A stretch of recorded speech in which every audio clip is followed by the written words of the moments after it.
धन्यवाद उपस्थित थिबा समस्त गणमाध्यम बंधुमान धन्यवाद समस्त प्रकार कांग्रेस आंदोलन दाबी को साधारण लोग पहुंचे आज देश उपस्थित अच्छा आम आदर्श वरिष्ठ कांग्रेस नेता पंचायत कानून महोदय बड़ भाई मनु भाई मनोज भाई राज्य छात्र सभापति उदित प्रधान महोदय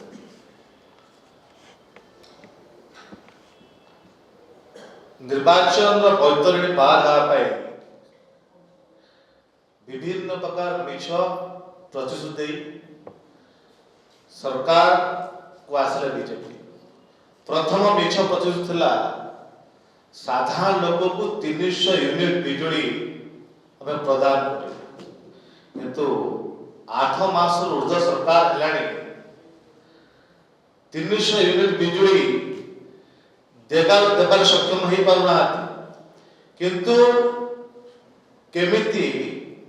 साधारण लोकंकर तंटी चिपिकी स्मार्ट मीटर लगे टंका आदाय करवा लोक को हरान करवा पुंजीपति मान खुशी करे सरकार व्यस्त अच्छा एबे टीपीसी वेल्डिंग दर्शाई अधिक क्रय 1310 यूनिट बिजुली आवश्यकता अच्छी से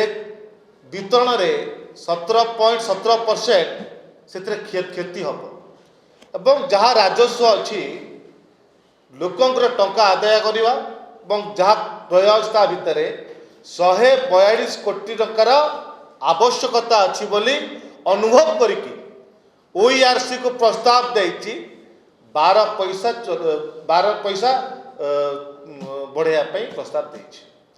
कौन दर्शाई 142 कोटी टंका तार आवश्यकता अच्छी बोली 12 पैसा बढ़ाया प्रस्ताव देती किंतु आपण जानिया दरकार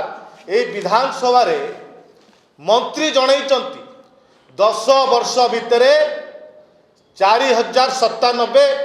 कोटी टंका शिल्पपति मान को माने विद्युत माफ कर केतरा शिल्प संस्था को 14टा शिल्प संस्था को 4097 कोटी टंका माने क्षमा कर माफ कर यही मंत्री विधानसभा जनईचंती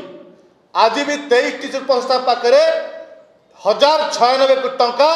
आज बाकी पड़ी आदायर आवश्यकता अच्छी माने एबे भी आपण पाखरे बिजुली प्राय आवश्यकता अर्थ अच्छी आपण को 142 कोटी राजस्व आवश्यकता नहीं कि को आधार आप प्रस्ताव देइचंती 42 पैसा बढ़िया एथिपाई आमे दाबी करूछु ए जो प्रस्ताव है साधारण लोक मैंने आशंका करिचंती जेहेतु 300 यूनिट बिजुली आज पर्यंत आप कथा दे पारना साधारण लोक मान स्मार्ट मीटर लगे टंका आदाय करुचंती साधारण लोक जो गरीब लोक मैंने आप बिजुली दे पारना बिल काटी दिया तो एथिपाई जो आशंका सृष्टि या बंद कर सरकार तो हस्तक्षेप करके 300 यूनिट बिजुली जो देवा कथा कहीकि लोक को भुआ बुले भोट नहीं ओडिशा को धोखा दे काम कर तुरंत केबे 300 यूनिट बिजुली देवा घोषणा करंतु नचेत खूब कांग्रेस दल एकत्रित है साधारण उपभोक्ता को एकत्रित कर लोक घर घर जाके एकत्रित करके ओईआरसी घर को कांग्रेस बहुत शीघ्र राजरास्ता को